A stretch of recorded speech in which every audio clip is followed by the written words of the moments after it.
بسم اللہ الرحمن الرحیم۔ السلام علیکم ڈیئر ریڈرز، کیسے ہیں آپ سب؟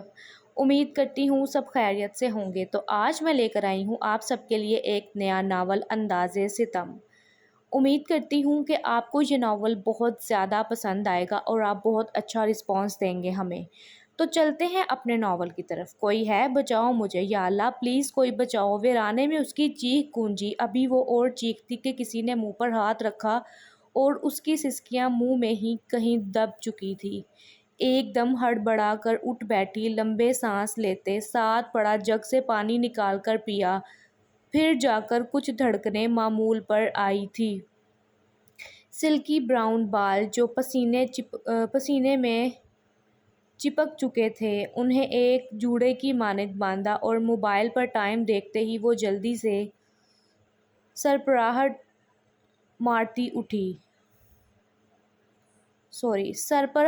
مارتی اٹھی۔ یہ تھی معصوم چلبلی سی 20 سالہ عنایا رئیس، جس کے صرف نام کے ساتھ ہی رئیس تھا۔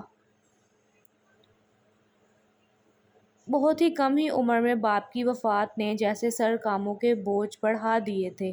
چچا چچی نے اسے صرف اس کے باپ کی دکانوں سے آنے والے کرایہ کی وجہ سے ہی پاس رکھا تھا، جس میں سے 1 روپیہ بھی اسے کم ہی ملتا تھا۔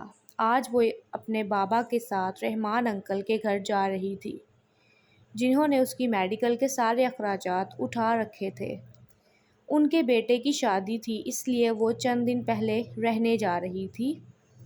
اوئے مرجانی، نکل باہر جا، تیرا یار کھڑا ہے، گھنٹیاں بجاتا۔ تائی کو وہ کی بات پر ضبط کرتی باہر نکلی جہاں سمیر بائیک لیے کھڑا تھا۔ سمیر نے ایک نظر اسے دیکھا۔ اس کی سنہری آنکھوں کی چمک، اوپر سے سانولا رنگ، ناک میں موجود ڈائمنڈ کی نوز پن، کانوں میں ڈالی سونے کی بالیاں۔ سمپل کاٹن کے سوٹ میں وہ کسی گھٹنوں پر لانے کا ہنر جانتی تھی۔ تمہیں کتنی بار بولا ہے دروازے پر ہارن نہ دیا کرو، تم جانتے تو ہو تائی جان کو۔ وہ بائیک پر بیٹھی اس سے استفسار کر رہی تھی، جو بس مسکراتے ہوئے بات سن رہا تھا۔ تمہیں کتنی بار بولا ہے لوگوں کو صفائیاں پیش نہیں کی جاتی، ورنہ لوگ ان صفائیوں کا غلط مطلب نکالتے ہیں۔ یہ میں بھی جانتا ہوں اور تم بھی، مجھے عزیز بالکل ایک بہن کی طرح۔ تو پھر باقی گئے تیل لینے۔ وہ بائیک اڑاتا جیسے ساتھ اس کی پریشانی بھی ختم کر گیا۔ وہ سمیر شیخ تھا، عنایا پر ٹکٹ شیٹ، اس کا محافظ، بڑے بھائی کی حفاظت کرنے والا۔ وہ اتنی دور پہلی بار اکیلی جا رہی تھی۔ انکل کو تو منع کر دیا کہ وہ اکیلی آ جائے گی، کسی کو نہ بھیجے۔ ابھی آدھا راستہ گزرا تھا کہ گاڑی رکی تھی۔ سردار وجدان کا حکم ہے، سب کے سب ابھی کے ابھی باہر نکلیں۔ ایک کڑکدار آواز آنے پر اوپر سے ہاتھ میں بندوق رکھ کر سب کانپ کر رہ گئے تھے۔ بنا چیخے اترو سارے، وہی نوجوان ہنوز اسی لہجے میں بولا۔ عنایا کا خوف کے مارے رنگ زرد پڑا تھا، اپنی کالی چادر کو اور کھینچ کر دوپٹہ سے چہرہ تک کور کر چکی تھی۔ جو ورد درود آتے آنکھیں بند کیے پڑھ کر پھونک رہی تھی، جیسے آنکھیں کھولے گی کہ وہ کسی خواب کی طرح ختم ہو جائے گا۔ اے لڑکی، تجھے الگ سے کہنا پڑے گا۔ عنایا نے نظریں اٹھائی۔ پل بھر کے لیے وہ نوجوان ان آنکھوں کو دیکھ کر ٹھٹکا تھا۔ وہ کپکپاتی ٹانگوں سیٹوں کا سہارا لیتی باہر آئی۔ وہاں کھڑی ایک بڑی عورت کے پیچھے جا چھپی تھی، کیونکہ پوری گاڑی میں واحد عورت تھی جس نے چادر سے چہرہ ڈھکا ہوا تھا۔ سائیں، وہ دونوں بھاگ گئے، اس گاڑی میں نہیں ہیں وہ دونوں۔ وہی نوجوان گاڑی میں بیٹھے اپنے مالک کے پاس گیا اور بتانے لگا۔ وہ بات کر رہے تھے، ایک نسوانی چیخ پر دونوں باہر نکلے۔ وہ سفید سوٹ پہنے کندھے پر سندھی چادر ڈالے، کالی گہری اور صبر سی آنکھیں، کسی کو منجمد کرنے والی، اس کا قدم قدم چلنا بھی قہر برپا کر دیتا تھا۔ وہ پل میں مقابل کو دھول چٹانے کی صلاحیت رکھتا تھا، گلابی ہونٹ جو سگریٹ زیادہ پینے سے اتنی رنگت بدل چکے تھے۔ کیا ہو رہا ہے یہاں؟ سائیں، یہ بی بی تعاون نہیں کر رہی، وہ جلدی جلدی سے بولا۔ لعنت تم سب پر، بے غیرتو! ایک عورت کے پردہ ہاتھ میں دبوچے کہ تم اس سے کس طرح کا تعاون مانگ رہے تھے؟ عنایہ گھبرائی تھی۔ وہ کب سے اس کی بدتمیزی کو برداشت کر گئی تھی، لیکن اب انتہا تھی، اس لیے اسے زور سے تھپڑ دے مارا۔ وہ بات مکمل کرتی کہ سردار نے اپنی گن نکالے 3 کی 3 گولیاں اس شخص کے سینے پر اتاری تھیں۔ عنایہ نے ڈر اور چیخوں کو دبانے کے لیے اپنے چہرے پر زور سے ہاتھ رکھا۔ وہ ایک ہی پل میں اس کے پاس پہنچا، اسے نظر بھر دیکھا، نقاب میں چھپا چہرہ، ایک پر اسرار سی مسکراہٹ نے چھپ دکھائی تھی جو لوگوں کو اور خوفزدہ کر گئی تھی۔ اگلے ہی پل اس کی نرم نازک سی بازو اس کے مضبوط شکنجے میں تھی۔ تم لوگ جا سکتے ہو۔ چھوڑو مجھے، میں نے کہا۔ چھوڑو کمینے! وہ جھٹپٹاتی ہوئی اس کا گریباں پکڑ گئی تھی۔ مقابل نے دونوں ہاتھوں کو اپنے ہاتھ میں پکڑے ایک تھپڑ کھینچ کر مارا۔ تم مجھے جانتی نہیں ہو، جانور ہو، اور مجھے غصہ دلا کے تم بس خود کے ساتھ برا کرو گی۔ اس قدر سخت ہاتھ کہ اگلے ہی وہ ہوش و حواس سے بیگانہ ہوئی تھی۔ حماد نے اپنے مالک کو دیکھا، اسے ان کی آج کی حرکت اسے بالکل بھی اچھی نہیں لگی تھی۔ گاڑی چلاؤ! چلاؤ! جی حکم سائیں! وہ خاموشی سے پیچھے سیٹ پر بے سود پڑی لڑکی پر ڈالے گاڑی ڈرائیو کرنے لگا۔ دھیرے دھیرے آنکھیں کھولی اس نے اٹھنا چاہا تو شدید تکلیف کی لہر جسم میں اٹھی تھی۔ کمرے میں نظر دوڑائی۔ یہ ایک شاندار کمرہ جس میں ایک کھڑکی تھی جسے کافی کوشش کی کھولنے کی لیکن ناکام ٹھہری، ساتھ ہی واش روم موجود تھا۔ کمرے کی حالت اس بات کا پتہ دے رہی تھی کہ وہاں کافی عرصے سے کسی کی زی روح کا قیام تک نہ ہوا ہو۔ عنایہ کا روح تک فنا ہوئی۔ خود کو دیکھتے ہی وہ بھاگتی ہوئی دروازہ زور سے بجانے لگی، لیکن بے سود، ایسے جیسے اسے کوئی سن نہ رہا ہو۔ دن سے رات تک کب گزری اسے ہوش نہ تھا۔ دروازہ بجا کر اب تو ہاتھ بھی زخمی ہو چکے تھے۔ وہ سسکتی ہوئی ایک کونے میں بیٹھی تھی جب اندھیرے کمرے میں روشنی کی ایک لہر آئی تھی۔ سامنے وہی نوجوان کھانے کے لیے کھڑا تھا۔ کھانا کھا لو۔ وہ کھانا آگے رکھے جانے لگا۔ مجھے کچھ نہیں کھانا، مجھے بس یہاں سے جانے دو، پلیز میری مدد کر دو۔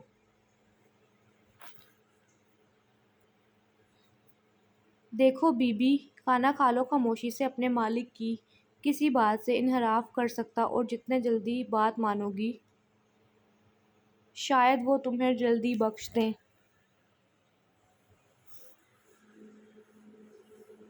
وہ اتنی بات کہتا جیسے آیا تھا ویسے مڑ گیا۔ عنایہ کی جان تو زلزلوں کی زد میں تھی۔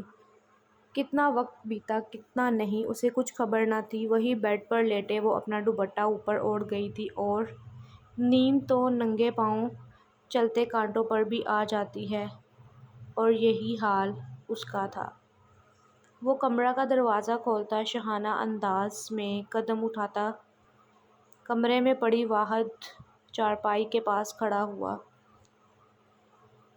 گرمی میں چادر سے سانس لینا مشکل ہوا تو نیند میں ہاتھ جھلاتے وہ چہرے سے چادر ہٹا گئی۔ سردار وجدان پسینے سے چمکتی بوندوں کو دیکھا جو اس کے چہرے پر کسی ہیرے کا گمان کر رہی تھی۔ الگ دلکش منظر تھا، وہ حسن پسند تھا، اسے حسین چیزیں اپنی قید میں اچھی لگتی تھیں، جیسے اس کی لڑکی چادر میں لپٹی حیادار آنکھیں۔ وہ تو صرف نازک کو دیکھنا تک گوارا نہ کرتا، لیکن آج کتنے پل بنا پلک جھپکائے وہ اسے دیکھ رہا تھا۔ نظر سامنے پڑے کھانے پر پڑی جو جوں کا توں پڑا تھا۔ اس نے شام ہی کھانا بھجواتے حکم دیا تھا کہ بنا کسی نخرے کے کھانا کھائے، لیکن اس لڑکی نے اس کے حکم عدولی کر کے بہت بڑی غلطی کی، جس کا شاید اسے خود بھی نہیں پتہ تھا۔ اسے کھینچ کے اگلے ہی پل فرش پر کھڑا کیا، نیند سے جھولتی اس کے سینے سے جا لگی تھی۔ اس اچانک افتاد پر وہ اپنی سنہری آنکھیں اور بڑی کر گئی تھی۔ براؤن بال کسی آبشار کی طرح گرے تھے، اس کی خوشبو نے وجدان جیسے ہارٹ لیس شخص پل بھر میں جھنجھوڑ کر رکھ دیا تھا۔ چھوڑو مجھے، کیا بہودگی ہے! وہ نازک سی جان پھڑا ہی تو گئی اس مضبوط قلعے کے حصار میں۔ کھانا کیوں نہیں کھایا؟ مقابل نے ایک بار چہرہ پر نظر دوڑائی جس پر انگلیوں کے نشان آب و تاب سے موجود تھے۔ مقابل کی اس کی نازکی کا پتہ دے رہی تھی۔ نہیں کھاؤں گی، کیا کرو گے؟ مارو گے؟ مار دو مجھے، بس جان چھوڑو میری۔ اپنا پورے زور لگائے اسے خود سے دھکا دیا تھا۔ نہ ابھی کہاں، ابھی تو بہت سی منزلیں باقی ہیں، اور تم نازک جان نے میری بات نہ مان کر اپنے لیے کھودے گڑھے کو اور گہرا کر رہی ہو۔ ابھی وہ اسے کچھ کہتا کہ کسی نے دروازہ بجایا تو وہ اسے ایک نظر دیکھتا چلا گیا۔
تو ہاں جی میرے پیارے ریڈرز، کیسی لگی آپ کو آج کا ایپیسوڈ؟ امید کرتی ہوں اچھی لگی ہوگی، اب ڈیپینڈ کرتا ہے آپ کے رسپانس پہ۔ اگر تو آپ اچھا رسپانس دیں گے تو ہم دن میں 2 ویڈیوز تو مسٹ ڈالیں گے اس ناول کی۔ تو چینل کو سبسکرائب کریں، ویڈیو کو لائک کریں اور بتائیں آپ کو کیسا لگا یہ ناول، کیسی لگی ایپیسوڈ، اور وجدان کا کریکٹر کیسا لگا۔ مجھے پتہ ہے ایک ایپیسوڈ سے اتنا اندازہ نہیں ہوتا، آپ کے رسپانس پر ڈیپینڈ کرتا ہے ہم زیادہ ویڈیوز ڈالیں گے۔ اللہ حافظ۔